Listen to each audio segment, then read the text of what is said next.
Morning students. ನಿನ್ನೆ ದಿನ 8ನೇ ತರಗತಿಯ ಗಣಿತ ವಿಷಯಕ್ಕೆ ಸಂಬಂಧಪಟ್ಟಂತೆ ನಾವು ಪ್ರಾಯೋಗಿಕ ರೇಖಾಗಣಿತ ಅಂತಕ್ಕಂಥ ಪಾಠದಲ್ಲಿ ಚತುರ್ಭುಜಗಳ ರಚನೆ, ಆ ಚತುರ್ಭುಜವನ್ನು ರಚಿಸ್ತಕ್ಕಂಥದ್ದು ಹೇಗೆ, ಯಾವುದೇ ಚತುರ್ಭುಜವನ್ನು ರಚಿಸಲಿಕ್ಕೆ ಬೇಕಾಗಿರ್ತಕ್ಕಂಥ ಕನಿಷ್ಠ ಅಂಶಗಳು ಯಾವ್ಯಾವುದು, 4 ಬಾಹು ಮತ್ತು 1 ಕರ್ಣ ಕೊಟ್ಟಾಗ ಚತುರ್ಭುಜದ ರಚನೆ, 3 ಬಾಹು ಮತ್ತು 2 ಕರ್ಣ ಕೊಟ್ಟಾಗ ಚತುರ್ಭುಜದ ರಚನೆ, 2 ಬಾಹು ಮತ್ತು 3 ಕೋನಗಳನ್ನು ಕೊಟ್ಟಾಗ ಚತುರ್ಭುಜದ ರಚನೆ, 3 ಬಾಹು 2 ಕರ್ಣ 2 ಕೋನ ಕೊಟ್ಟಾಗ ಚತುರ್ಭುಜದ ರಚನೆ, ಇವುಗಳ ಬೇರೆ ಬೇರೆ ರೀತಿಯ ಚತುರ್ಭುಜದ ರಚನೆಯ ಬಗ್ಗೆ ಈಗಾಗಲೇ ತಿಳ್ಕೊಂಡಿದ್ದೀವಿ. ಹಾಗೆಯೇ ನಮ್ಮ ಇಂದಿನ ಯೂಟ್ಯೂಬ್ ಪಾಠದಲ್ಲಿ ನಾವು ಬೀಜೋಕ್ತಿಗಳ ಗುಣಾಕಾರ ಆ ಪಾಠಕ್ಕೆ ಸಂಬಂಧಿಸಿದಂತೆ, ಅಂದರೆ ಈಗಾಗಲೇ ನಾವು ಸಾಕಷ್ಟು ವಿಚಾರಗಳನ್ನು ಬೀಜೋಕ್ತಿಗಳು ಮತ್ತು ನಿತ್ಯ ಸಮೀಕರಣಗಳು ಪಾಠದಲ್ಲಿ ಬೀಜೋಕ್ತಿಯ ಅರ್ಥ, ಬೀಜೋಕ್ತಿಯ ಸಂಕಲನ, ವ್ಯವಕಲನ, ಗುಣಾಕಾರ, ಅದರಲ್ಲಿ ಗುಣಾಕಾರಕ್ಕೆ ಸಂಬಂಧಿಸಿಪಟ್ಟಂತೆ 2 ಏಕಪದಗಳ ಗುಣಾಕಾರ, ಏಕಪದದಿಂದ ದ್ವಿಪದವನ್ನು ಗುಣಿಸ್ತಕ್ಕಂಥದ್ದು, ಏಕಪದದಿಂದ ದ್ವಿಪದವನ್ನು ಗುಣಿಸ್ತಕ್ಕಂಥದ್ದು, 2 ದ್ವಿಪದೋಕ್ತಿಗಳ ಗುಣಾಕಾರ, ಇವುಗಳ ಬಗ್ಗೆಯನ್ನು ತಿಳ್ಕೊಂಡಿದ್ದೀವಿ.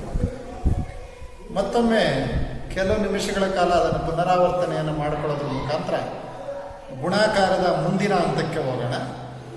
ನಾನು ಆಗಲೇ ಹೇಳಿದ್ದೀನಿ, ಇದನ್ನು ಸಾಕಷ್ಟು ಸರಿ ಪಾಠ ಮಾಡಬೇಕಾದ್ರೂ ಕೂಡ ಯಾವುದೇ 2 ಬೀಜ ಪದಗಳನ್ನು ಗುಣಾಕಾರ ಪ್ರಕ್ರಿಯೆಗೆ ಒಳಪಡಿಸ್ಬೇಕಾದ್ರೆ ಫಸ್ಟು ಚಿಹ್ನೆಗಳನ್ನು ಗುಣಿಸ್ಬೇಕು. ಚಿಹ್ನೆಗಳನ್ನು ಗುಣಿಸ್ಬೇಕಂತಕ್ಕಂಥ ನಿಯಮ ಏನು? 2 ಸಜಾತಿಯ ಚಿಹ್ನೆಗಳನ್ನು ಗುಣಿಸಿದಾಗ ಬರ್ತಕ್ಕಂಥದ್ದು ಪ್ಲಸ್ ಆಗಿರುತ್ತೆ. Plus into plus minus into minus, ಅದು ಕೂಡ ಪ್ಲಸ್ ಆಗಿರುತ್ತೆ. ವಿಜಾತಿಯ ಚಿಹ್ನೆಗಳನ್ನು ಗುಣಿಸಿದಾಗ ಅಂದರೆ minus into plus is equal to minus, plus into minus is also equal to minus ಅಂತ ಗೊತ್ತಿದೆ. ಸೊ ಯಾವುದೇ 2 ಬೀಜ ಪದಗಳನ್ನು ಗುಣಾಕಾರ ಪ್ರಕ್ರಿಯೆಗೆ ಒಳಗಬೇಕಾದ್ರೆ ಫಸ್ಟ್ ನಾವು ಚಿಹ್ನೆಗಳನ್ನು ಗುಣಿಸ್ಕೋಬೇಕು.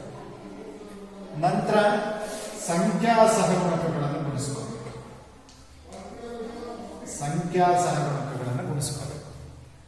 ನೆಕ್ಸ್ಟ್ ಬೀಜಾಕ್ಷರಗಳನ್ನು ಈಗಾಗಲೇ ಹೇಳಿರ್ತಕ್ಕಂಥ ಎ ಘಾತ ಎಂ ಇಂಟು ಎ ಘಾತ n is equal to a ಘಾತ ಎಂ ಪ್ಲಸ್ ಎನ್ ನಿಯಮದಿಂದ ಬೀಜಾಕ್ಷರಗಳನ್ನು ಗುಣಿಸ್ಕೋಬೇಕು. ಇದಿಷ್ಟು ನಿಯಮಗಳನ್ನು ನಾವು ಯಾವುದೇ ಗುಣಾಕಾರ ಪ್ರಕ್ರಿಯೆಗಳಲ್ಲಿ ಪಾಲಿಸಬೇಕು ಅಂತಕ್ಕಂಥದ್ದು ನನಗೆ ಗೊತ್ತಿರ್ತಕ್ಕಂಥದ್ದು. ಸಿಂಪಲ್ ಆಗಬೇಕಾದ್ರೆ ಸರಳವಾಗಿರ್ತಕ್ಕಂಥ ಒಂದು ಉದಾಹರಣೆಯನ್ನು ಗಮನಿಸಿ.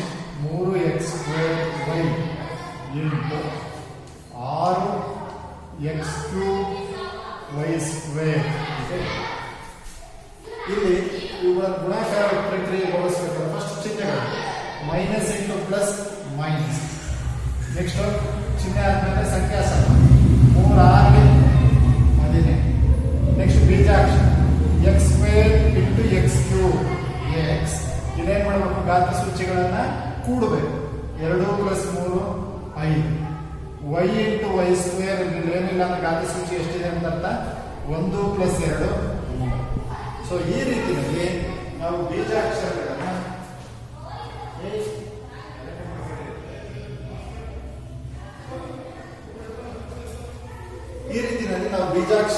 ಗುಣಾಕಾರ ಕ್ರಿಯೆಗೆ ಒಳಪಡಿಸಬೇಕು ಅಂತಕ್ಕಂಥದ್ದು ನಮಗೆ ಈಗಾಗಲೇ ಗೊತ್ತಿರತಕ್ಕಂಥ ವಿಚಾರ. ಮಕ್ಕಳೇ, ಮುಂದಿನ ಹಂತ ಈ ಬೀಜೋಕ್ತಿಗಳ ಗುಣಾಕಾರದಲ್ಲಿ ಕೆಲವು ನಿತ್ಯ ಸಮೀಕರಣಗಳನ್ನು ಬಳಸಿ ನಾವು ಗುಣಿಸ್ತಕ್ಕಂಥದ್ದು, ಗುಣಾಕಾರ ಪ್ರಕ್ರಿಯೆಯನ್ನು ಮಾಡತಕ್ಕಂಥದ್ದು. ಏನಾಗತ್ತೆ ನಿತ್ಯ ಸಮೀಕರಣ ಅಂತಂದ್ರೆ ಏನು ಅಂತಕ್ಕಂಥದ್ದು ಫಸ್ಟ್. ನಿತ್ಯ ಸಮೀಕರಣಗಳನ್ನು ಬಳಸಿ ಗುಣಾಕಾರವನ್ನು ಮಾಡಿ ನಿತ್ಯ ಸಮೀಕರಣ ನೋಡೋದ್ರ ಹೆಸರು ಹೇಳ್ತಾರೆ, ನಿತ್ಯ ಸಮೀಕರಣ. ಈಗಾಗಲೇ ನೀವು ಸಮೀಕರಣದ ಬಗ್ಗೆ ಅಧ್ಯಯನ ಮಾಡಿದ್ದೀರಿ. ಏನು? ಸಮತ್ವವನ್ನು ಹೊಂದಿರುವ ಗಣಿತದ ಹೇಳಿಕೆಯನ್ನ ನಾವೇಳ್ತಕ್ಕಂಥ ಸಮೀಕರಣ. ನಿತ್ಯ ಸಮೀಕರಣ ಅಂತಂದ್ರೆ ಇದನ್ನು ಚೆನ್ನಾಗಿ ತಿಳ್ಕೋಬೇಕು. ನಿತ್ಯ ಸಮೀಕರಣಕ್ಕೂ ಮತ್ತು ಬೀಜೋಕ್ತಿಗೂ ಇರತಕ್ಕಂಥ ವ್ಯತ್ಯಾಸ ಇದೆ. ಏನು ಎರಡು ಒಂದೇ. ಈ ವಿಚಾರವನ್ನು ತುಂಬಾ ಚೆನ್ನಾಗಿ ತಿಳ್ಕೊಬೇಕು. ಬಹಳ ಸಂದರ್ಭದಲ್ಲಿ ನಾವು ನಿತ್ಯ ಸಮೀಕರಣ, ಬೀಜೋಕ್ತಿ, ಸೂತ್ರ ಇವುಗಳನ್ನೆಲ್ಲ ಒಂದೇ ರೀತಿಯಲ್ಲಿ ನಾವು ಓದ್ತಾ ಇದ್ದೇವೆ.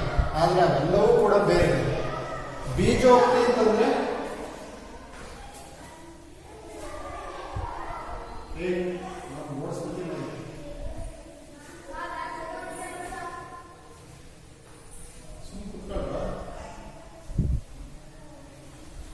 ಬೀಜೋಕ್ತಿ ಅಂತಂದ್ರೆ ಈಗಾಗಲೇ ಗೊತ್ತಿದೆ ನಿಮಗೆ. ಎರಡು ಅಥವಾ ಹೆಚ್ಚು ಬೀಜ ಪದಗಳನ್ನು ಪ್ಲಸ್ ಮೈನಸ್ ಇಂಟು ಅಥವಾ ಡಿವೈಡೆಡ್ ಬೈ ಅಂತ ಸಂಯೋಜಿಸಿದಾಗ ಉಂಟಾಗ್ತಕ್ಕಂಥವುಗಳನ್ನ ಬೀಜೋಕ್ತಿ. ಉದಾಹರಣೆ 3x ಪ್ಲಸ್ 5 ಅಂತಕ್ಕಂಥದ್ದು ಒಂದು ಬೀಜ. ಹಾಗೇನೆ ಸಮೀಕರಣ ಅಂದ್ರೆ ಸಮತ್ವ ಚಿಹ್ನೆ ಇರ್ತಕ್ಕಂಥದ್ದನ್ನ ಸಮೀಕರಣ. ಉದಾಹರಣೆಗೆ 5x minus 2 is equal to 8 ಅನ್ನೋದು ಒಂದು ಸಮೀಕರಣ. ನಿತ್ಯ ಸಮೀಕರಣ ಅಂತಂದ್ರೆ ಇಲ್ಲಿ ಚೆನ್ನಾಗಿ ಅರ್ಥ ಮಾಡ್ಕೋಬೇಕು. ನೀವೆಲ್ಲ 7ನೇ ಕ್ಲಾಸಲ್ಲಿ ಇದನ್ನು ಕೇಳಿದ್ದೀರಾ. a plus B whole square is equal to a square plus 2ab plus b square. ಬಹಳಷ್ಟು ಸರಿ ಬಳಸಿದೆ. ಬಹಳಷ್ಟು ಜನ ಈ ಪದ ಬಳಸಿದ್ದಾರೆ. ಏನಂತ ಹೇಳ್ತಿರ್ತೀರಾ? ನಿಮ್ಮ ಮಾಸ್ಟರ್ಗಳು ಕೂಡ ಕಾಲ ಸರಿ ಕೇಳಬೇಕಾದ್ರೆ ನಾವುಗಳು ಕೂಡ ಕೇಳಬೇಕಾದ್ರೆ ಅಂತ ಕೇಳ್ತೀವಿ, ಎ ಪ್ಲಸ್ ಹೋಲ್ ಸ್ಕ್ವೇರ್ ಸೂತ್ರ ಹೇಳೋ ಅಂತ. ಆದ್ರೆ ಮಕ್ಕಳ ಚೆನ್ನಾಗಿ ನಾವು ಕೇಳ್ಕೊಳ್ಳಿ, ಇದು ಸೂತ್ರ ಅಂತ ಹೇಳಬಾರದು. It is not A formula, it is N identity. ಅರ್ಥ ಆಯ್ತಾ? ಸೂತ್ರಕ್ಕೂ ಮತ್ತು ನಿತ್ಯ ಸಮೀಕರಣಗಳಿಗೂ ತನ್ನದೇ ಆಗಿರತಕ್ಕಂಥ ವ್ಯತ್ಯಾಸ. ಉದಾಹರಣೆಗೆ ನಾವು ವೃತ್ತದ ವಿಸ್ತೀರ್ಣ ಕಂಡುಹಿಡಿತಕ್ಕಂಥ ಸೂತ್ರ A is equal to pi r square. ಅಥವಾ ತ್ರಿಭುಜದ ವಿಸ್ತೀರ್ಣವನ್ನ ಎ ಇಸ್ ಈಕ್ವಲ್ ಟು ಅರ್ಧ ಇಂಟು ಪಾದ ಇಂಟು ಎತ್ತರ. ಇವುಗಳನ್ನು ನಾವು ಸೂತ್ರ ಅಂತ. ಅಥವಾ ನಾವು ಆಯತ ಘನಫಲ L into B into H, ಇವುಗಳನ್ನ ಸೂತ್ರ ಅಂತ ಕರೀತೀವಿ. ಆದರೆ ಇದನ್ನ ನಿತ್ಯ ಸಮೀಕರಣ ಅಂತ ಕರೀಬೇಕು. ಕೆಲವೆಲ್ಲ ಓದಿದ್ದೀರ. A plus B whole square, A minus B whole square, A square minus B square is equal to A plus B into A minus B. ಈ ತರದ್ದು ಇದು ಫಸ್ಟ್ ಆಫ್ ಆಲ್ ಸಮೀಕರಣ. ಯಾಕೆ? Equals to. ಎಲ್ಲಾ ಸಮೀಕರಣಗಳು ನಿತ್ಯ ಸಮೀಕರಣಗಳಾಗ್ತಾವ? ಹಾಗೆ ಎಲ್ಲಾ ಸಮೀಕರಣಗಳು ನಿತ್ಯ ಸಮೀಕರಣಗಳಾಗ್ತಾವ? ಹಂಗೇನೆ. ಸಮತ್ವ ಚಿಹ್ನೆ ಇರೋದ್ರಿಂದ ಸಮೀಕರಣ. ಯಾಕೆ ನಿತ್ಯ ಸಮೀಕರಣ? ಸರಿ ಕೇಳಿಸ್ಕೊಳ್ಳಿ. ಇಲ್ಲಿ ಎರಡು ಚರಾಕ್ಷರಗಳಿವೆ. ಯಾವ್ಯಾವುದು? ಎ ಮತ್ತು ಬಿ ಅಂತಕ್ಕಂಥ ಎರಡು ಚರಾಕ್ಷರಗಳು. ಈ ಚರಾಕ್ಷರಕ್ಕೆ ನಿಮಗೆ ಬೇಕಾಗಿರ್ತಕ್ಕಂಥ you can provide any value for the variable present in this identity. ಅಂದ್ರೆ ಇಲ್ಲಿರ್ತಕ್ಕಂಥ ಚರಾಕ್ಷರಗಳಿಗೆ ನಿಮಗೆ ಬೇಕಾಗಿರ್ತಕ್ಕಂಥ ಯಾವುದಾದರೂ ಬೆಲೆಯನ್ನು ಆದೇಶಿಸಿ ನೋಡಿ, ಅದನ್ನು ಸಂಕ್ಷಿಪ್ತಗೊಳಿಸಿದ್ರೆ finally what we get LHS is equal to RHS ಅಂತ. ಇಲ್ಲಿ ಏನು ಎಡಗಡೆ ಏನು ಬರುತ್ತೋ ಬಲಗಡೆನೂ ಕೂಡ ಅದೇ ಉತ್ತರ ಬರುತ್ತೆ. ಹಾಗಾಗಿ ಅವುಗಳನ್ನು ನಾವೇನಂತ ಕರಿತೀವಿ? ನಿತ್ಯ ಸಮೀಕರಣ ಅಂತ ಕರಿತೀವಿ. ಇಲ್ಲೇನ್ ಮಾಡ್ತೀವಿ? ಪೈ ಮತ್ತು ಆರ್ ನ ಬೆಲೆಯನ್ನ ಆದೇಶಿಸೋದ್ರ ಮುಖಾಂತರ ವಿಸ್ತೀರ್ಣವನ್ನ ಕಂಡುಹಿಡಿತೀವಿ. ಅರ್ಥ ಆಯ್ತಾ? ಅಥವಾ ಎ ಮತ್ತು ಪೈನ ಬೆಲೆಯನ್ನ ಆದೇಶಿಸೋದ್ರ ಮುಖಾಂತರ ತ್ರಿಜ್ಯದ ಬೆಲೆಯನ್ನ ಕಂಡುಹಿಡಿತೀವಿ. ಹಾಗಾಗಿ ಇವುಗಳನ್ನ ಸೂತ್ರ ಅಂತ ಕರಿತೀವಿ. ಇದು ಬೀಜೋಕ್ತಿ, ಇದು ಸಮತ್ವ ಇರೋದ್ರಿಂದ ಸಮೀಕರಣ, ಇದು ನಿತ್ಯ ಸಮೀಕರಣ. ಸೊ ಮಕ್ಕಳೇ, ಯಾವುದನ್ನು ಕನ್ಫ್ಯೂಸ್ ಮಾಡಕೋಬಾರ್ದು. ನಿಮ್ಮ ತಲೆನಲ್ಲಿ ಕರೆಕ್ಟಾಗಿ ನೀಟಾಗಿ ಕೂರಿಸ್ಕೋಬೇಕು ಯಾವುದಕ್ಕೆ ಏನಂತಾರೆ ಅಂತ. ಎಲ್ಲರೂ ಮನುಷ್ಯರಾದ್ರೂ ಎಲ್ಲರ ಹೆಸರು ಒಂದೇ ಅಲ್ಲ. ಅರ್ಥ ಆಯ್ತಾ? ಒಬ್ಬ ವ್ಯಕ್ತಿ ಒಂದೊಂದು ಥರ ಇರ್ತಾರೆ. ಹಾಗಾಗಿ ಇಲ್ಲೂ ಎ ಇದೆ, ಇಲ್ಲೂ ಎಕ್ಸ್ ಇದೆ, ಅಲ್ಲೂ ಎಕ್ಸ್ ಇದೆ, ಅಲ್ಲೂ ಬಿ ಇದೆ, ಇಲ್ಲೂ ಬಿ ಇದೆ, ಅಲ್ಲೂ ಬಿ ಇದೆ ಅಂತಂದ್ಬಿಟ್ಟು ಎಲ್ಲವೂ ಅವೇ ಅಂತಲ್ಲ. ಅರ್ಥ ಆಯ್ತಾ? ಸೊ ನಿತ್ಯ ಸಮೀಕರಣ ಅಂತಂದ್ರೆ ನಾವೇನ್ ಡೆಫಿನೇಷನ್ ಹೇಳ್ಬೋದು? ಚರಾಕ್ಷರದ ಯಾವುದೇ ಬೆಲೆಗಳಿಗೆ ನಿಜವಾಗಿರುವ ಹೇಳಿಕೆಗಳನ್ನ ನಿತ್ಯ ಸಮೀಕರಣಗಳು. ಅರ್ಥ ಆಯ್ತಾ? So they are true for the any value of the variable present in that equation ಅಂತ. ಅಲ್ಲಿರ್ತಕ್ಕಂಥ ವೇರಿಯಬಲ್ಸ್ ಇನ ಯಾವುದೇ ಬೆಲೆಗಳಿಗೆ ಚರಾಕ್ಷರದಕ್ಕೆ ಹೇಳ್ತಕ್ಕಂಥದ್ದು ಚರಾಕ್ಷರದ ಯಾವುದೇ ಬೆಲೆಗಳಿಗೆ ನಿಜವಾಗಿರುವ ಹೇಳಿಕೆಗಳನ್ನು. ಏನ್ ನಿಜವಾಗಿರುವ ಹೇಳಿಕೆಗಳು ಅಂದ್ರೆ ಈ ತರ ಬರಬೇಕು. LHS is equal to RHS ಅಂತ ಬರ್ಬೇಕು ಫೈನಲ್. ಅಂತವನ್ನ ನಾವೇನಂತ ಕರಿತೀವಿ? ನಿತ್ಯ ಸಮೀಕರಣಗಳು ಅಂತ ಕರಿತೀವಿ. ಬರ್ಕಡೆ ನಿತ್ಯ ಸಮೀಕರಣಗಳು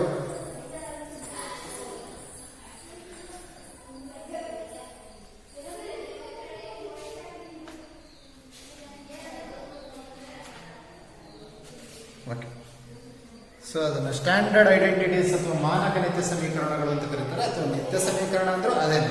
ಓಕೆ, ರೈಟ್. Next ready. ನಿತ್ಯ ಸಮೀಕರಣಗಳನ್ನು ಬಳಸಿ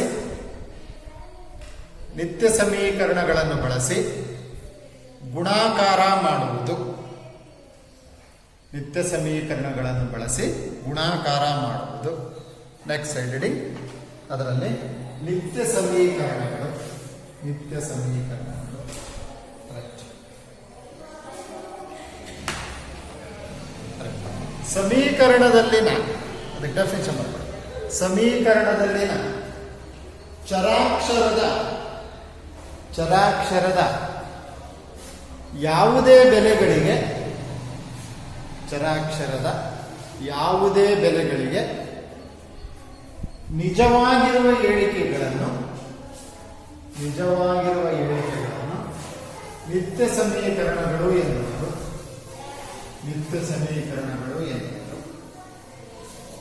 ಎಕ್ಸಾಂಪಲ್ ಮಕ್ಕಳು, a plus b whole square is equal to a square plus 2ab plus b square, ಅಥವಾ a minus b whole square is equal to a square minus 2ab plus b square. Okay, example. ಇಂಥ ಸಾಕಷ್ಟು ನಿತ್ಯ ಸಮೀಕರಣಗಳಿದ್ದಾವೆ. ಈ ವರ್ಷ ಯಾವ್ಯಾವ್ದಿದಾವೆ ಅವುಗಳನ್ನು ಬಳಸಿ ಲೆಕ್ಕ ಮಾಡಿ. ಓಕೆ, ಬರ್ಕೊಂಡ್ರಾ? ನೋಡಿ, ಈಗ ಬೇಕಾದ್ರೆ ತೋರಿಸೋಣ ಹೆಂಗ್ ಸರಿ ನಿತ್ಯ ಸಮೀಕರಣ ಅನ್ನೋದು. ಬೇಕಾದ್ರೆ ನಿಮ್ಗೆ ಇಷ್ಟ ಬಂದಿದ್ದು ಹೇಗೆ ಉದಾಹರಣೆ, ನಿಮಗೆ 2 ಕೊಡ್ಬೇಕು ಅನ್ಸುತ್ತಾ ಕೊಡಿ, ಬಿಗೆ 5 ಕೊಡ್ಬೇಕು ಅನ್ಸುತ್ತಾ ಕೊಡಿ, -5 ಕೊಡ್ಬೇಕು ಅನ್ಸುತ್ತಾ ಕೊಡಿ, 2/3 ಕೊಡ್ಬೇಕು ಅನ್ಸುತ್ತಾ ಕೊಡಿ, 0.8 ಅಂತ ಕೊಡ್ಬೇಕು. ನಿಮಗೆ ಬೇಕಾದ ಯಾವ್ದಾದ್ರು 2 ಬೆಲೆ ಕೊಡಿ. ನಾನು ಕೊಟ್ಟಿದ್ದೆ ನೀನು ಕೊಡಬೇಕು ಅಂತ ಏನಿಲ್ಲ. ನಾನು 2 ಕೊಟ್ಟಿದ್ದೀನಿ ಅಂದ್ರೆ ನೀನು 2.5 ಕೊಡು, 2/3 ಕೊಡು, 4 ಕೊಡು, 15 ಕೊಡು, ಲಕ್ಷ ಕೊಡು, ಕೋಟಿ ಕೊಡು, ಏನಾದರೂ ಕೊಡು. ಅದಕ್ಕೆ ಹೇಳಿರೋದು ಚರಾಕ್ಷರದ ಯಾವುದೇ ಬೆಲೆಗಳಿಗೆ. ಅರ್ಥ ಆಯ್ತಾ? ಓಕೆ, ಈಗ ಎಲ್ಲೆಲ್ಲಿ ಎ ಇದೆಯೋ ಅಲ್ಲೆಲ್ಲ 2 ಹಾಕೋಣ. 2 ಪ್ಲಸ್ ಬಿ ಇರೋ ಜಾಗಕ್ಕೆ ಏನು ಹಾಕೋಣ? 5 ಹೋಲ್ ಸ್ಕ್ವೇರ್. ಇಲ್ಲಿ ಎ ಇರೋ ಜಾಗಕ್ಕೆ 2 ಸ್ಕ್ವೇರ್ ಪ್ಲಸ್ 2 ಇಂಟು ಎ ಅಂದ್ರೆ 2, ಬಿ ಅಂದ್ರೆ 5 ಪ್ಲಸ್ ಬಿ ಸ್ಕ್ವೇರ್ ಅಂದ್ರೆ 5 ಸ್ಕ್ವೇರ್. 2 ಪ್ಲಸ್ 5 7 ಸ್ಕ್ವೇರ್ ಅಥವಾ 7 ಹೋಲ್ ಸ್ಕ್ವೇರ್. 2 ಸ್ಕ್ವೇರ್ 4, 2 4, 4 5 20 ಪ್ಲಸ್ 5ರ ವರ್ಗ 20, 7ರ ವರ್ಗ 49. ಈ ಕಡೆ 25 ಪ್ಲಸ್ 20 45, 45 ಪ್ಲಸ್ 4 49. ಬಂತು LHS is equal to RHS ಅಂತ. ಸೊ ಹಾಗಾಗಿ ಏನಂತ ಕರಿತೀವಿ ನಾವು? ನಿತ್ಯ ಸಮೀಕರಣ ಅಂತ ಕರಿತೀವಿ. ರೈಟ್? ಓಕೆ, ಸುಮ್ಮನೆ ಇದೇನು ಬರ್ಕೊಳ್ಳೋದು ಬೇಡ, ಸುಮ್ಮನೆ ನಿಮಗೊಂದು ಪರ್ಫೆಕ್ಟ್ನೆಸ್ಸಿಗೆ ತೋರಿಸಿದೆ ಅಷ್ಟೇ. Okay,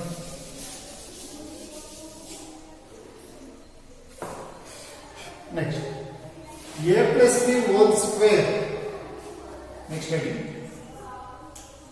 a plus b whole square is equal to a square plus 2ab plus b square. ನಿತ್ಯ ಸಮೀಕರಣ ಬಳಸಿ a square a plus b whole square is equal to a square plus 2ab plus b square. ನಿತ್ಯ ಸಮೀಕರಣ ಬಳಸಿ ಗುಣಾಕಾರ ಮಾಡುವುದು. ಕೆಲವು ಸರಿ ಅವನು ಸೂತ್ರ ಹೇಳಲ್ಲ, ಸುಮ್ಮನೆ ಡೈರೆಕ್ಟ್ ಆಗಿ ಹೇಳ್ತಾನೆ. ನೀನೇ ಯೋಚನೆ ಮಾಡಿ ಇದಕ್ಕೆ ಯಾವುದು ನಿತ್ಯ ಸಮೀಕರಣ ಹಾಕಿದ್ರೆ ಲೆಕ್ಕ ಮಾಡಬಹುದು ಅನ್ನೋದನ್ನು ಯೋಚನೆ ಮಾಡಿ ಮಾಡಬೇಕಾಗುತ್ತೆ. ಮುಂದೆ ಗೊತ್ತಾಗುತ್ತೆ ಲೆಕ್ಕ ಮಾಡಬೇಕಾದ್ರೆ. ಓಕೆ, ಹಾಗಾದ್ರೆ ಇದು a plus b whole square is equal to a square plus 2ab plus b square ಅನ್ನೋದು ಹೇಗೆ ಬಂತು ಅನ್ನೋದನ್ನು ನೋಡೋಣ ಫಸ್ಟ್. ಸೊ ಎಲ್ಲ ಚಿತ್ರ ಹೇಳ್ತೀನಿ. a plus b whole square, a plus b whole square. ಸರಿನಾ? a plus b whole square ಅನ್ನೋದನ್ನು ನಾನು ಎಂತ ಹೇಳ್ತೀನಿ? a plus b into a plus b. Okay, x square ಅಂತ ಇದೆ, ಅದರಲ್ಲಿ x into x whole square ಅಂದ್ರೆ ನಿಮಗಾಗಲೇ ಗೊತ್ತಿದೆ. ಇದನ್ನು 2 ಸರಿ ಗುಣಿಸಿದ್ದೀವಿ. ಈಗಾಗಲೇ ನಿಮಗೆ ಗೊತ್ತಿದ್ದು ದ್ವಿಪದಗಳ ಗುಣಾಕಾರ ಬಗ್ಗೆ ಓದಿದೆ. ಮೊದಲ ಪದ ಇಂಟು ಎರಡನೇ ಬೀಜೋಕ್ತಿ, ಅದು a plus b. ಮೊದಲನೇ ಬೀಜೋಕ್ತಿಯ ಎರಡನೇ ಪದ ಯಾವುದು? ಪ್ಲಸ್ ಬಿ ಇಂಟು ಎರಡನೇ ಬೀಜೋಕ್ತಿ ಯಾವುದು? a plus B. ಕರೆಕ್ಟಾ? a into a plus B plus B into a plus B. ಈಗ ಎ ಇಂಟು ಎ ಸ್ಕ್ವೇರ್ ಕರೆಕ್ಟಾ. ಆಧಾರ ಸಂಖ್ಯೆ ಸಂಖ್ಯೆಗಳಲ್ಲಿ ಘಾತ ಸೂಚಿಗಳನ್ನು ಕೂಡ್ತೀವಿ. ನೆಕ್ಸ್ಟ್ ಚಿಹ್ನೆ ಪ್ಲಸ್ ಇಂಟು ಪ್ಲಸ್ ಪ್ಲಸ್, ಇದೇನಿಲ್ಲ ಅಂದ್ರೆ ಒಂದೇ ಬರುತ್ತೆ, ಬರೆದು ಒಂದೇ ಬಿಟ್ಟು A into B A B ಇಲ್ಲಿ plus into plus plus B into A B A ಅಥವಾ ಎ ಬಿ ಎರಡು ಒಂದೇ ಗುಣಾಕಾರ ಪರಿವರ್ತನೆ. Plus into plus plus B into B ಸಜಾತಿ ಪದಗಳಿಂದ ಹಾಗೆ ಆಧಾರ ಸಂಖ್ಯೆ ಒಂದೇ ಇದೆ, ಘಾತ ಸೂಚಿಗಳನ್ನು ಕೂಡ್ತೀವಿ. ಈಗ ಎ ಸ್ಕ್ವೇರ್ ತರದ್ ಮತ್ತೆ ಆಧಾರ ಪದ ಇದೆಯಾ? ಹಾಗೆ ಎ ಬಿ ತರದ್ ಇದೆಯಾ? ಇದೆ. ಅಂದ್ರೆ ಇವೆರಡು ಎಂಥ ಪದಗಳಾಯ್ತು? ಸಜಾತಿ ಪದಗಳು. ಎಂತಹ ಚಿಹ್ನೆಯನ್ನು ಹೊಂದಿದಾವೆ? ಸಜಾತಿ ಚಿಹ್ನೆ. ಸಜಾತಿ ಪದಗಳಾಗಿದ್ದು ಸಜಾತಿ ಚಿಹ್ನೆಗಳನ್ನು ಹೊಂದಿದ್ರೆ ಅವನ್ನ ಏನ್ ಮಾಡ್ತೀವಿ? ಸಂಕಲನ ಮಾಡ್ತೀವಿ. ಏನನ್ನು ಕೂಡ್ತೀವಿ? ಅವುಗಳ ಸಂಖ್ಯಾ ಸಾಗುಣಕಗಳನ್ನು ಕೂಡ್ತೀವಿ. ಏನಿದೆ? ಒಂದು ಒಂದಿದೆ, 1 + 1 2 ಬೀಜಾಕ್ಷರವನ್ನು ಹಾಗೆ ಇದೆಲ್ಲ ಗೊತ್ತಿರಲ್ಲ. ಪ್ಲಸ್ ಬಿ ಸ್ಕ್ವೇರ್ ತರದೇ ಆಧಾರ ಪದ ಇದೆಯಾ? ಇಲ್ಲ. ಹಾಗೆ ಬರ್ತೀನಿ. therefore a plus b whole square is equal to a square plus 2ab plus b square ಅಂತಕ್ಕಂಥದ್ದು ನಿತ್ಯ ಸಮೀಕರಣ. ಸರಿ ಮಕ್ಕಳ, ಈ ನಿತ್ಯ ಸಮೀಕರಣ ಹೇಗೆ ಬಂತು ಅನ್ನೋದು ಕೆಲವರಿಗೆ ಅನುಮಾನ ಇದೆಯಾ? ಅದು ಯಾವ ರೀತಿ ಬಂತು ಅನ್ನೋದಕ್ಕೆ ಅದರ ಡೆರಿವೇಶನ್ ಅಂತ ಏನು ಕರಿತೀವಿ ಅದು ಈ ರೀತಿ ಇದೆ. Very simple. I will repeat once again. a plus b whole square ಅನ್ನ a plus b into a plus b ಅಂತ ಬರ್ಕೊಂಡಿದ್ದೀನಿ. ಮೊದಲ ಪದ ಇಂಟು ಎರಡನೇ ಬೀಜೋಕ್ತಿ, ಎರಡನೇ ಪದ ಇಂಟು ಎರಡನೇ ಬೀಜೋಕ್ತಿ ಗುಣಾಕಾರ ಪ್ರಕ್ರಿಯೆಗೆ ಒಳಪಡಿಸಿದ್ವಿ. ಎ ಸ್ಕ್ವೇರ್ ತಂದು ಮತ್ತೆ ಯಾವುದೇ ಪದ ಇಲ್ಲ, ಹಾಗೆ ಬಂದಿದೆ. ಬಟ್ ಎ ಬಿ ಅಂತಕ್ಕಂಥ ಎರಡಿದಾವೆ, ಅಂದ್ರೆ ಎರಡು ಸಜಾತಿ ಪದಗಳು ಜೊತೆಗೆ ಸಜಾತಿ ಚಿಹ್ನೆಯನ್ನು ಹೊಂದಿರೋದ್ರಿಂದ ಸಂಕಲನ ಮಾಡಿದಾಗ 1 + 1 2 ಎ ಬಿ ಆಯಿತು. ಬಿ ಸ್ಕ್ವೇರ್ ಕೂಡ ಹಾಗೆ ಇಟ್ಟಿದ್ದೀನಿ.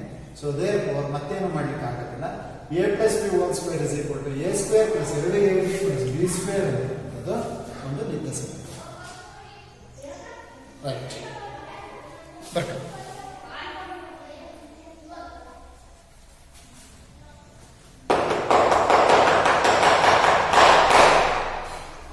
ನೆಕ್ಸ್ಟ್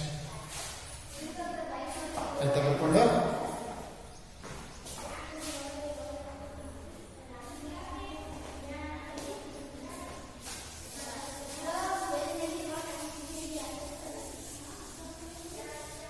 ನೆಕ್ಸ್ಟ್ ಮಕ್ಕಳ a minus b whole square is equal to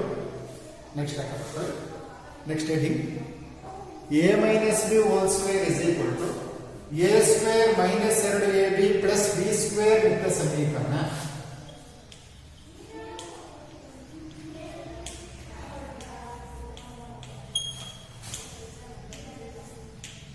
a minus b whole square is equal to a square minus 2ab plus b square ನಿತ್ಯ ಸಮೀಕರಣ. ನೋಡೋಣ ಇದೇ ಹೇಗೆ ಬರುತ್ತೆ. ಇದು ಅದೇ ರೀತಿ ಮಾಡ್ಬಿಟ್ರೆ ಆಯ್ತು, ನೀವೇ ಮಾಡ್ಬೋದು. ನಾನಾಗಲೇ ಏನು ಹೇಳಿದೆ? a minus b whole square is equal to ಇನ್ನೇನಂತ ಬರೀಬೋದು ಮಕ್ಕಳ? Right, correct. a minus b into a minus ಯಾವ ರೂಪ ಬಂತು?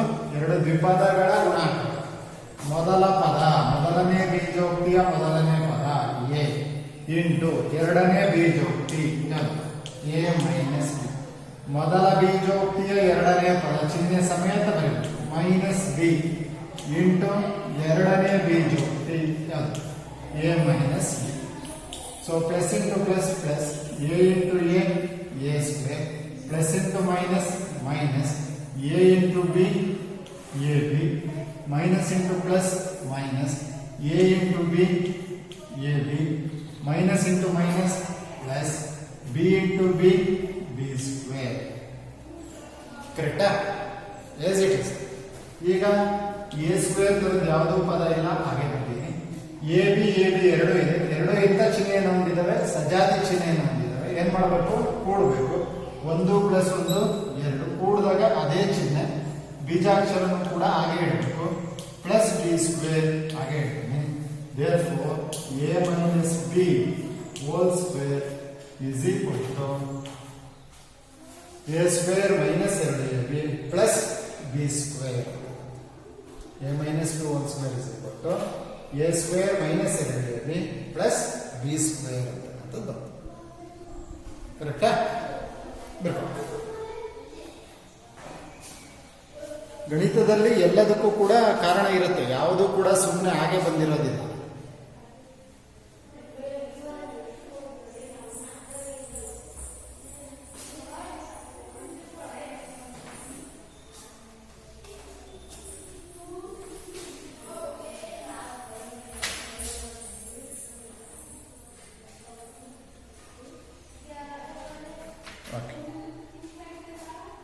ಮುಂದೆ ಹೋಗೋಣ.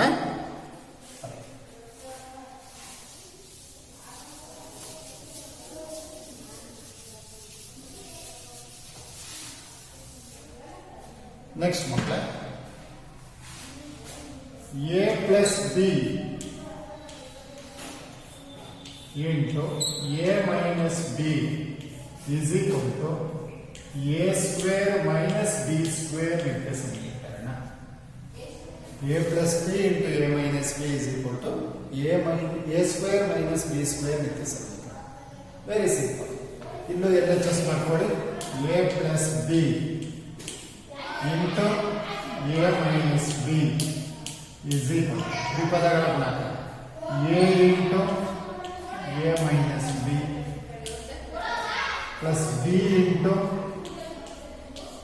a minus b. ಕರೆಕ್ಟಾ? ಗುಣಿಸಿ ಮಕ್ಕಳೇ ನೀವು.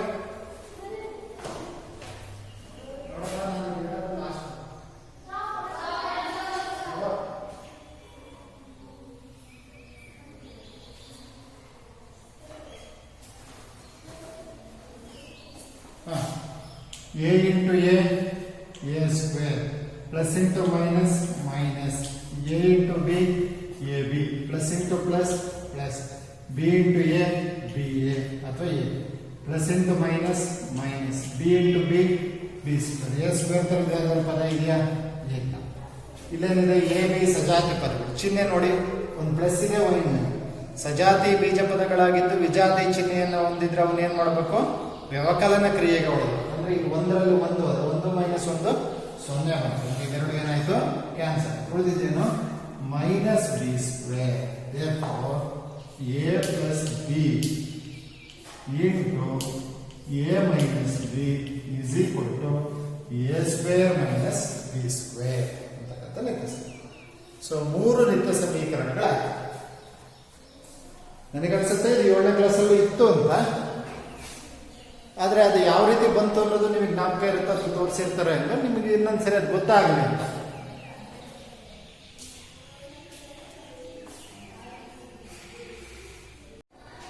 ಆಯ್ತಾ? ನೆಕ್ಸ್ಟ್ ಇನ್ನೊಂದು ನಿತ್ಯ ಸಮೀಕರಣ ನಿಮಗೆ.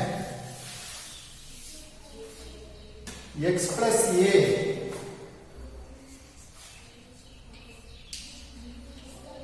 into x plus b is equal to x square plus a plus b into x plus ab ನಿತ್ಯ ಸಮೀಕರಣ. plus ab ನಿತ್ಯ ಸಮೀಕರಣ. x plus a into x plus b is equal to x square plus a plus b into x plus ab ನಿತ್ಯ ಸಮೀಕರಣ. Okay, ಇದನ್ನು ನೋಡಿ. ಇಲ್ಲೂ ಅದೇ ತರ ಎಡಭಾಗ ಬರ್ತದೆ. x plus a into x plus a is equal ಮಾಮೂಲಿ ದ್ವಿಪದಗಳ ಗುಣಾಕಾರ. ಯಾವುದು? ಈಗ 3 ಮಾಡಿದ್ವಿ. ಮೊದಲ ಪದ x ಇಂಟು ಎರಡನೇ b, x plus a into x plus b. ಕರೆಕ್ಟಾ? ಎರಡನೇ ಬೀಜೋಕ್ತಿ ಮಕ್ಕಳೇ x plus b, x into x plus b plus ಏನು? a into x plus b. ಕರೆಕ್ಟಾ? ಸರಿ ಬರ್ಬೋದು. ಮೊದಲ ಪದ ಇಂಟು ಎರಡನೇ ಬೀಜೋಕ್ತಿ, ಮೊದಲ ಬೀಜೋಕ್ತಿ ಎರಡನೇ ಪದ ಇಂಟು ಎರಡನೇ ಬೀಜ ಗುಣಿಸಿ. x into x, x square plus into plus plus b into x, bx ಅಥವಾ x ಹೆಂಗಾರ ಬರೋದು correct. Plus into plus plus a into x, ax plus into plus plus a into b, ab. ಈಗ ಇಲ್ಲಿ x square ಕರೆದ ಯಾವ್ದಾದ್ರು ಪದ ಇದೆಯಾ? ಇಲ್ಲ, ಅದೊಂದೇ. ಇಲ್ಲಿ ಇದಾವ? ಇವು ಸಜಾತಿ ಪದಗಳ ಕೂಡ ಬರುತ್ತಾ? ಸಜಾತಿ ಪದಗಳಲ್ಲ. ಯಾಕೆ? ಇದು bx ಇದೆ, ಇದು ax ಇದೆ. ಆದ್ರೆ ನಾವು ಇದನ್ನ ಇವೆರಡರಲ್ಲೂ ಎಕ್ಸ್ ಕಾಮನ್ ಇದೆ. ಸೊ ಎಕ್ಸ್ ಕಾಮನ್ ತೆಗೆದು ಎಕ್ಸ್ ನ ಕಾಮನ್ ತಗೊಂಡಾಗ ಇಲ್ಲೇ ನೋಡಿದ್ದು ಬಿ ಉಳಿತು, ಸಾಮಾನ್ಯ plus into plus plus X ಹೋಗಿ ಕ್ಯಾನ್ಸಲ್ ಆದಾಗ ಏನು ಉಳಿತು, ಎ ಉಳಿತು, ಪ್ಲಸ್ ಎ ಬಿ ತರದ್ದು ಯಾವುದೂ ಇಲ್ಲ. ಹಾಗೆ ಹೋಗ್ತೀವಿ, ಬೇಕಾದದನ್ನು ರಿಯಲ್ ಮಾಡಿ X plus A into X plus B is equal to X square plus X into ಅಥವಾ A plus B into X plus A. ಒಂದು ಆರ್ಡರ್ ಬರೆದಿದ್ದೀನಿ ಅಷ್ಟೇ. ಏನಾದರೂ ಬದಲಾವಣೆ ಆಗುತ್ತಾ? ಆಗೋದಿಲ್ಲ. ಯಾಕೇಳಿ ಸಂಕಲನ ಪರಿವರ್ತನೆಯ ಎಕ್ಸ್ ಇರೋದನ್ನ ಈ ಕಡೆಗೆ ಹಾಕಿದ್ದೀನಿ, ಗುಣಾಕಾರನೂ ಪರಿವರ್ತನೆ. ನಿಮ್ಗೆ ಗೊತ್ತಿದೆ 7 ಪ್ಲಸ್ 3 ಅಂದ್ರೂ 10 ಬರೋದು, 3 ಪ್ಲಸ್ 7 ಅಂತ ಬಂದರೂ ಕೂಡ ಆಗ್ತದೆ. ಹಾಗೆಯೇ 7 ಇಂಟು 5 ಅಂದ್ರೂ 35, 5 ಇಂಟು 7 ಅಂತಂದ್ರೂ ಕೂಡ 35 ಆಗಿರೋದ್ರಿಂದ ನಾವು ಗುಣಾಕಾರ ಮತ್ತು ಸಂಕಲನ ಇದ್ದಾಗ ಅದನ್ನು ಬದಲು ಮಾಡಿದ್ರೆ ಬೆಲೆನಲ್ಲಿ ಏನು ವ್ಯತ್ಯಾಸ ಆಗೋದಿಲ್ಲ. ಎ ಬಿ ಅಂದ್ರೋದೇನೆ, ಬಿ ಎ ಅಂದ್ರೋದೇನೆ, ಎಕ್ಸ್ ವೈ ಅಂದ್ರೋದೇನೆ, ವೈ ಎಕ್ಸ್ ಅಂದ್ರೋದೇನೆ, ಎಕ್ಸ್ ಪ್ಲಸ್ ವೈ ಅಂದ್ರೋದೇನೆ, ವೈ ಪ್ಲಸ್ ಎಕ್ಸ್ ಅಂದ್ರೋದೇನೆ. ಆದರೆ ವ್ಯವಕಲನ ಮತ್ತು ಭಾಗಾಕಾರಕ್ಕೆ ಮಾಡಬೇಕು. ನಿಮಗಾಗಲೇ ಗೊತ್ತಿದೆ ಅದು ಯಾಕೆ ಅಂತ. ಯಾಕಪ್ಪ ಅಂದ್ರೆ 7 ಮೈನಸ್ 5 ಬೇರೆ, 5 ಮೈನಸ್ 2 ಬೇರೆ, ಎರಡು ನಾಟ್ ಈಕ್ವಲ್. ಯಾಕೆ 7 ಮೈನಸ್ 5 ಅಂದ್ರೆ 2 ಬರುತ್ತೆ, 5 ಮೈನಸ್ 7 ಅಂತಂದ್ರೆ ಏನು ಬರುತ್ತೆ, ಮೈನಸ್ 2 ಹೌದಾ. ಹಾಗಾಗಿ ಇದು ಯಾರು ನಾಟ್ ಈಕ್ವಲ್ ಅಂದ್ರೆ ವ್ಯವಕಲನ ಮತ್ತು ಭಾಗಾಕಾರ ಪರಿವರ್ತನೀಯವಲ್ಲ. ಅವಾಗಿದ್ದಾಗ ನಾವು ಅದಲು ಬದಲು ಮಾಡೋಕ್ಕೆ ನಮ್ಮ ಕೈಲಿ ಸಾಧ್ಯತೆ ಇಲ್ಲ, ನಾವು ಮಾಡಬಾರ್ದಾಗಿ. ಆದರೆ ಆ ಬೀಜಾಕ್ಷರಗಳ ನಡುವೆ, ಆ ಸಂಖ್ಯೆಗಳ ನಡುವೆ ಪ್ಲಸ್ ಅಥವಾ ಇಂಟು ಇತ್ತು ಅಂದ್ರೆ ನೀವು ಹೇಗೆ ಬರೆದ್ರು ಒಂದೇ. 5 ದಿನ 35, 5 7 ದಿನ 35. ಸರಿ ನಮ್ಮ ಮಕ್ಕಳೇ? ಈಗ ಬರ್ಕೊಳ್ಳಿ, ಕ್ಲೀನಾಗಿ ಬರ್ಕೊಳ್ಳಿ. Very important. ಈಗ ನಾವು 4 ನಿತ್ಯ ಸಮೀಕರಣಗಳನ್ನು ಪರಿಚಯ ಮಾಡ್ತೀವಿ. ಈ ಸೂತ್ರ ನಾವು ನೋಡಿ ಸೂತ್ರ ಅಂತ ಹೇಳ್ಬಿಡ್ತೀವಿ. ಸೂತ್ರ ಅಂತ ಬಳಸಬಾರ್ದು ಅಂತ ಹೇಳಿದ್ವಿ. ಕೆಲವು ಸರಿ ಬೈ ಮಿಸ್ ಆಗಿ ಅದು ಮೊದಲಿಂದ ರೂಢಿ ಆಗ್ತಿದೆ. A+1² ಸೂತ್ರ ಹೇಳಂತ ನಾವು ಹೇಳ್ತೀವಿ, ನೀವು ಹೇಳ್ತೀವಿ ಅಲ್ವಾ? ಇರಲಿ, ಓಕೆ. ಬಟ್ 4 ಐಡೆಂಟಿಟೀಸ್ ಪರಿಚಯ ಆಗಿದೆ. ಯಾವ್ಯಾವುದು? ಮೊದಲನೇದು a plus B whole square is equal to a square plus 2ab plus b square. ಕರೆಕ್ಟಾ? ಎರಡನೇದು a minus B whole square is equal to a square minus 2ab. ಕರೆಕ್ಟಾಗಿ ಹೇಳೋದು ಕಲಿಬೇಕು. ಎಲ್ಲಿ ಪ್ಲಸ್ ಬರುತ್ತೆ, ಎಲ್ಲಿ ಮೈನಸ್ ಬರುತ್ತೆ, ತಪ್ಪು ಬರೀಬಾರ್ದು. Next a square minus B square is equal to a plus B into, ಅಥವಾ ಇದನ್ನು ಉಲ್ಟಾನ ಬರೀತೀವಿ, ಎರಡು ಒಂದನೇ ಏನು ಬೇಕಂತ ಬಳಸ್ತಾರೆ. a plus B into a minus b is equal to a square minus B square. Next x plus a into x plus b is equal to x square plus a plus B into x plus a b. 4 ನಿತ್ಯ ಸಮೀಕರಣಗಳ ಪರಿಚಯ ಆಗಿದೆ. ಈಗ ನೀವು ತಿಳ್ಕೋಬೇಕಾಗಿರ್ತಕ್ಕಂಥ ಮುಖ್ಯವಾಗಿರ್ತಕ್ಕಂಥ ಅಂಶ ಏನಂದ್ರೆ ಯಾವ ನಿತ್ಯ ಸಮೀಕರಣವನ್ನು ಯಾವ ಸಂದರ್ಭದಲ್ಲಿ ಯೂಸ್ ಮಾಡಬೇಕು. ಸೂಕ್ತ ನಿತ್ಯ ಅವ್ರು ಹಿಂಗೆ ಕೊಡ್ತಾರೆ, ಅವ್ರ ನಿತ್ಯ ಸಮೀಕರಣ ಹೇಳಲ್ಲ. ಸೂಕ್ತ ನಿತ್ಯ ಸಮೀಕರಣಗಳನ್ನು ಬಳಸಿ ಕೆಳಗಿನವುಗಳನ್ನು ಗುಣಿಸಿ ಅಥವಾ ಕೆಳಗಿನವುಗಳನ್ನು ಸಂಕ್ಷೇಪಿಸಿ.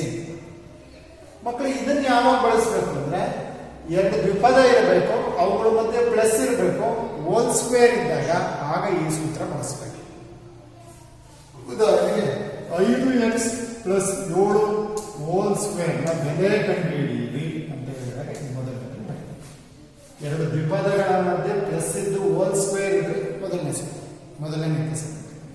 ಇಲ್ಲಿ ಎರಡು ದ್ವಿಪದಗಳ ನಡುವೆ ಮೈನಸ್ ಇದ್ದು ಹೋಲ್ ಸ್ಕ್ವೇರ್ ಇದ್ರೆ ಎರಡನೇ ನಿತ್ಯ ಸಮೀಕರಣ. ಇಲ್ಲೂ ಎರಡು ದ್ವಿಪದಗಳಿರಬೇಕು. ನೋಡಿ ಈ ಮೂರನೇ ನಿತ್ಯ ಸಮೀಕರಣವನ್ನು ಯಾವಾಗ ಬಳಸಬೇಕು ಅನ್ನೋದು ನೋಡಿ. ಎರಡು ದ್ವಿಪದಗಳ ಗುಣಾಕಾರ ಆಗಿರಬೇಕು. ಮತ್ತಷ್ಟೇ ಅಲ್ಲ, ಮೊದಲ ಪದ ಮತ್ತು ಒಂದನೇ ಬೀಜೋಕ್ತಿಯ ಮೊದಲ ಪದ, ಎರಡನೇ ಬೀಜೋಕ್ತಿಯ ಮೊದಲನೇ ಪದ ಒಂದೇ ತರ ಇರಬೇಕು. ಎರಡನೇ ಬೀಜೋಕ್ತಿಯ ಎರಡನೇ ಪದ ಮೊದಲ ಬೀಜೋಕ್ತಿಯ ಎರಡನೇ ಪದನೂ ಕೂಡ ಒಂದೇ ರೀತಿ ಇರಬೇಕು. ಏನ್ ಡಿಫ್ರೆನ್ಸ್? ಇಲ್ಲಿ ಪ್ಲಸ್ ಇರಬೇಕು, ಒಂದತ್ರ ಮೈನಸ್ ಇರಬೇಕು. ಎರಡತ್ರನೂ ಪ್ಲಸ್ ಇದ್ರೆ ಇದು ಬಂದ್ಬಿಡುತ್ತೆ, ಎರಡತ್ರನೂ ಮೈನಸ್ ಇದ್ರೆ ಇದು ಬಂದ್ಬಿಡುತ್ತೆ. ಈ ಒಂದತ್ರ ಪ್ಲಸ್ ಒಂದತ್ರ ಮೈನಸ್ ಇದ್ರೆ ಏನ್ ಬಂದ್ಬಿಡುತ್ತೆ? ಈ ನಿತ್ಯ ಸಮೀಕರಣವನ್ನು ಬಳಸಬೇಕು. ಅರ್ಥ ಆಯ್ತಾ? ನಾವು A minus B whole square ಸೂತ್ರ, A minus B whole square ಸೂತ್ರ ಹಾಕದೆ ಯಾವಾಗ, A plus B whole square ನಿತ್ಯ ಸಮೀಕರಣ ಬಳಸೋದು ಯಾವಾಗ, ಎ ಸ್ಕ್ವೇರ್ ಮೈನಸ್ ನಿತ್ಯ ಸಮೀಕರಣ ಬಳಸೋದು ಯಾವಾಗ ಅನ್ನೋದನ್ನ ಯೋಚನೆ ಮಾಡಬೇಕು, ತಿಳ್ಕೊಂಡಿರ್ಬೇಕು. ಅರ್ಥ ಆಯ್ತಾ? ಸೊ ಎರಡು ದ್ವಿಪದಗಳ ಗುಣಾಕಾರ ಇದ್ದು ಮೊದಲ ಪದಗಳು ಸಮನಾಗಿದ್ದು ದ್ವಿಪದಗಳು ಎರಡನೇ ಪದಗಳು ಸಮನಾಗಿದ್ದು ಒಂದ್ ಕಡೆ ಪ್ಲಸ್ ಇನ್ನೊಂದ್ ಕಡೆ ಮೈನಸ್ ಇದ್ರೆ ಆಗ ಈ ಸೂತ್ರವನ್ನ, ಈ ನಿತ್ಯ ಸಮೀಕರಣವನ್ನ ಬಳಸಬೇಕು. ಹಾಗಾದ್ರೆ ಇದನ್ನ ಬಳಸೋದು ಹೇಗೆ? ಇದಕ್ಕೂ ಇದಕ್ಕೂ ಇರ್ತಕ್ಕಂಥ ವ್ಯತ್ಯಾಸ ಏನು, ಅಥವಾ ಇದಕ್ಕೂ ಇದಕ್ಕೂ ಇರ್ತಕ್ಕಂಥ ವ್ಯತ್ಯಾಸ ಏನು? ಇಲ್ಲೂ ಕೂಡ ದ್ವಿಪದಗಳ ಗುಣಾಕಾರ. ನೀವು ಮೂರು ಆಕ್ಚುಲಿ ಹೇಳ್ಬೇಕಂದ್ರೆ ಮೂರು ದ್ವಿಪದಗಳ ಗುಣಾಕಾರ ಸರಿ, ನಾಲ್ಕಲ್ವಾ? ನಾಲ್ಕು ಕೂಡ ದ್ವಿಪದಗಳ ಗುಣಾಕಾರನೇ. ಆ ನಾಲ್ಕು ದ್ವಿಪದಗಳ ನಡುವೆ ಎರಡೂ ಕೂಡ ಪ್ಲಸ್ ಇದ್ರೆ ಇದು, ಮೈನಸ್ ಇದ್ರೆ ಇದು, ಒಂದತ್ರ ಪ್ಲಸ್ ಮೈನಸ್ ಇದ್ರೆ ಇದು. ಮೊದಲನೇ ಪದ ಎರಡನೇ ಪದ ಸೇಮ್ ಅದು. ಇಲ್ಲಂಗಿದೆ ಮೊದಲನೇ ಪದ ಸೇಮ್ ಇದೆ, ಎರಡನೇ ಪದ ಭಿನ್ನವಾಗಿದೆ. ಮೊದಲನೇ ಪದ ಸೇಮ್ ಇದೆ, ಎರಡನೇ ಪದ ಭಿನ್ನವಾಗಿದ್ದಂಥ ಸಂದರ್ಭದಲ್ಲಿ ಈ ನಿತ್ಯ ಸಮೀಕರಣವನ್ನು ಬಳಸಬೇಕು. ಅರ್ಥ ಆಯ್ತಲ್ಲ ಮಕ್ಕಳೇ? ಇಲ್ಲಿ ವೆರಿ ಇಂಪಾರ್ಟೆಂಟ್, ಯಾವ ನಿತ್ಯ ಸಮೀಕರಣವನ್ನು ಯಾವ ಸಂದರ್ಭದಲ್ಲಿ ನಾವು ಬಳಸಬೇಕು ಅನ್ನೋದನ್ನ ನೀವು ಚೆನ್ನಾಗಿ ಅರ್ಥ ಮಾಡಬೇಕು. ಗೊತ್ತಾಗುತ್ತಲ್ಲ ಇಲ್ಲಿ? ಹಾಗೇನೆ ನಾವಿಲ್ಲಿ ಈಗ 4 ನಿತ್ಯ ಸಮೀಕರಣಗಳ ಪರಿಚಯ ಈಗಾಗಲೇ ಆಗಿದೆ. ನೆಕ್ಸ್ಟ್ ನಿಮ್ಮ ಅಭ್ಯಾಸದಲ್ಲಿ ನಿತ್ಯ ಸಮೀಕರಣಗಳ ಅನ್ವಯ ಅಂತಕ್ಕಂಥದ್ದಿದೆ. ಈಗ ನಾಳೆ ದಿನ ನಾವು ಈ ನಿತ್ಯ ಸಮೀಕರಣ, ಈ 4 ನಿತ್ಯ ಸಮೀಕರಣಗಳನ್ನು ಬಳಸಿ ಗುಣಾಕಾರ ಕ್ರಿಯೆಗಳನ್ನು ಮಾಡ್ತಕ್ಕಂಥದ್ದು ಹೇಗೆ ಅಂತಕ್ಕಂಥದ್ದನ್ನ ತಿಳ್ಕೊಳ್ಳೋಣ. ಧನ್ಯವಾದ.